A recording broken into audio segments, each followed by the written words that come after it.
Okay, so if you saw my first video, I started talking about why Cuban Americans tend to have a different perception of other immigrant groups, why Americans also tend to compare other Latino groups to Cuban Americans and really have Cuban Americans as this gold standard, and why Cuban Americans often tend to judge other immigrant groups. And you have things like Cubans who tend to vote Republican. And what I think is so interesting, and I'm going to say it again, why Cuban immigrants do so well transitioning to America is because of Democratic presidents and Democratic policies. So now I'm going to not weave, I'm going to stay on subject, and we're going to go through each of those policies.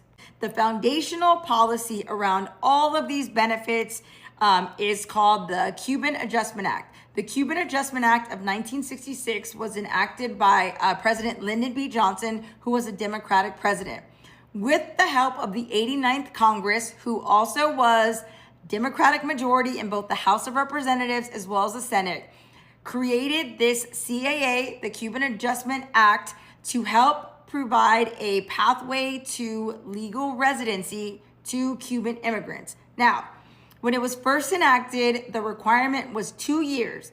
Once you were on U.S. soil for 2 years, it guaranteed you that you could apply for legal residency. Mind you, in 1976, under President Jimmy Carter, Democratic president, with the help of a majority Democratic House of Representatives and Democratic Senate, they updated that. And that update is what we still have to date. And so again, from 1976, they have enjoyed this benefit, which to me, of all the benefits, this is the one that is most important, because it says, rather than waiting 2 years and then applying for permanent residency, you only had to be in the U.S. 1 year. Once you reached 1 year, you would be able to apply for a legal residency or a green card.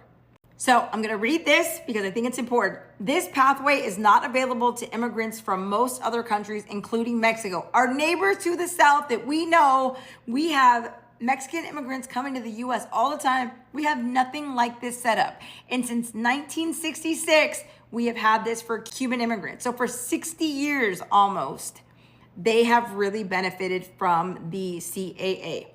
So upon arrival, Cuban immigrants qualified to receive the RCA and the RMA. The RCA was Refugee Cash Assistance. This provided essentially a welfare check for Cuban migrants for 8 months upon arrival. The RMA provided refugee medical assistance. It was similar to like a Medicaid program that helped offset healthcare costs and also provided like a health insurance plan so that these immigrants were able to go to the hospital and go to doctor's appointments. And they, again, both of those they could get for 8 months. So in a 12-month waiting period, they had 8 months of benefits from day one. But wait, that is not all. Here for a year and qualified for a legal residency, they also qualified for all the remaining benefits that I'm going to go through. So they qualified for SSI, or Supplemental Social Security Income, and qualified for SNAP, or Supplemental Nutrition Assistance Program. SNAP, or what was known back then as food stamps. And so food stamps were given out to those with families to help with food and grocery costs. They qualified for public housing and Section 8. There's some more. They got employment assistance.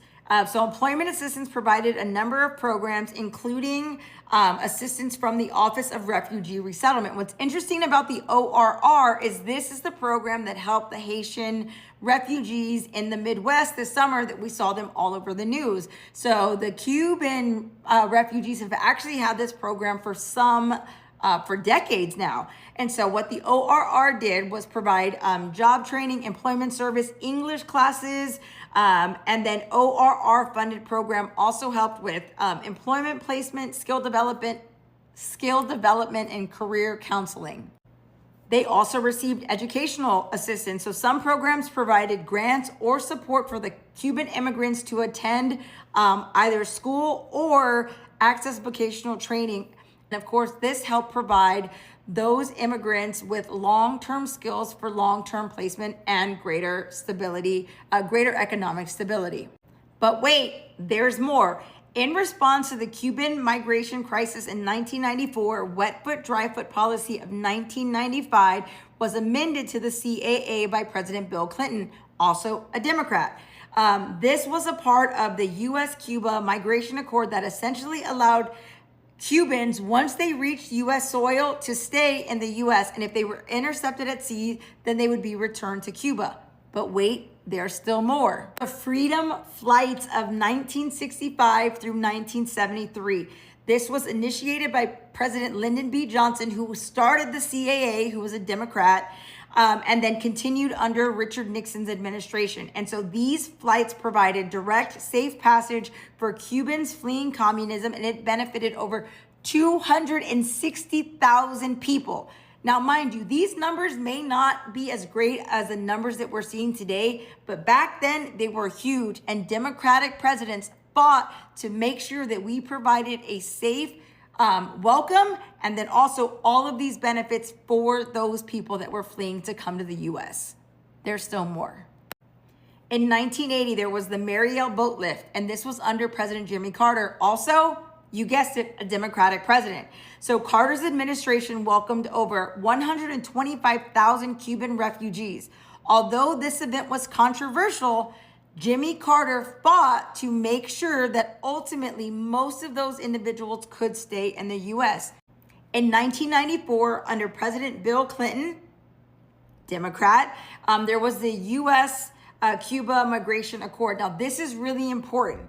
What this did was establish an agreement with Cuba to allow a minimum of 20,000 immigration visas annually for Cubans to help set up a formal pathway for entry into the U.S.